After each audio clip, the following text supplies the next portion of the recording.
Hey everybody, welcome back to the channel once again. We had some breaking news. I just got done doing a live stream. It's really early in the morning. It's after midnight, and we had some breaking news that hit the internet I wanted to talk about before I go to bed, and it's pretty big news. Pretty big news. Do you want to hear about this news, Mitty? Can you just leave me alone? Can't you see I'm trying to sleep? Come on. Damn, Mitty, okay, fine. You stay over there then. Stay over there, you grouch. So, we have big news.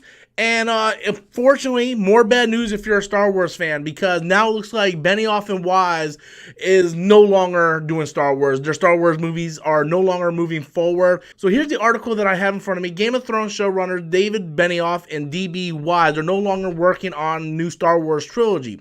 As reported by Deadline, Benioff and Weiss cited their heroic deal with Netflix and explained that their enthusiasm for Star Wars remains boundless, but regrettably, their schedule is full up. I don't buy that one bit. I really do not buy that one bit. I think they could definitely make it work. I definitely think they can make it work. And I'll explain more on that in a second. We love Star Wars, Benioff and Weiss said. When George Lucas built it, he built us too. Getting to talk about Star Wars with him and the current Star Wars team was the thrill of a lifetime. And we will always be indebted to the saga that changed everything.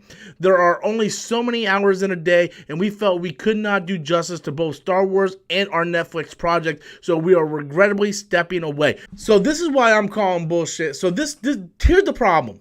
Now, I think Game of Thrones Season 8, I like it. I had problems with it, sure. But let's not forget that a lot of people didn't like Season 8, and Benioff and Weiss had a lot of negative backlash, much like Rian Johnson got from Last Jedi. It's very similar. And I don't think Benioff and Weiss was prepared to have that kind of backlash. And I think they felt that if they go ahead and do a Star Wars movie, that it just isn't worth the toxicity in the fan base. I honestly do. I think it comes down to the toxicity in the fan base.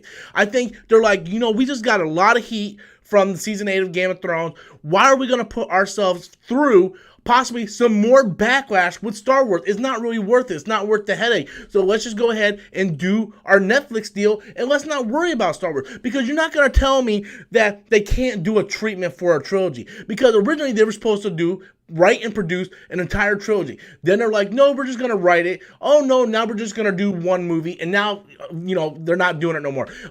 There has been reports that this probably was going to happen. And look, surprise, surprise, it happened. And I really blame the fandom. I really do. There's going to be people out there, no doubt, saying some bad things about Benioff and Weiss and all this stuff. And I really think that, it's crazy, because people like creators aren't going to want to come into this space and deal with the toxicity of the fan base. Just look what they have done. They made George Lucas sell their franchise. They bash Rian Johnson constantly on Twitter and videos and so much. I don't think Rian Johnson's trilogy is going to happen. And now you have such respectable writers and producers like David Benioff and Weiss that I was looking forward. I was so happy when we got the announcement of the trilogy, and now they backed out because not scheduling issues. I don't buy that one bit because of the toxicity of the fan base. And it's really sad. So where does Star Wars go from here? What do they do from now? Like now, we have 3 movies scheduled to come out. The first one coming out in 2022. Where do they go from here? I think it's a real shit show right now, and it's a shambles. And it's really sad to be a Star Wars fan, because you can't get anybody respectable to come in that want to put up with the bullcrap of what these fans are doing to these producers and directors and so on. It's a sad day. But I wanted to go ahead and make this video before going to bed, because, I'm really sad by this news. I really am. I was really looking forward to that. But I want to know what you guys think. How do you feel about Benioff and Weiss no longer being attached to Star Wars? Do you think it's because of scheduling conflicts? Do you think they just didn't want to deal with the fan base? I'm really curious to get your opinion on it, guys. Be sure to hit that like, subscribe button. Until next time, as always, I am Robert Storm. And that's my opinion.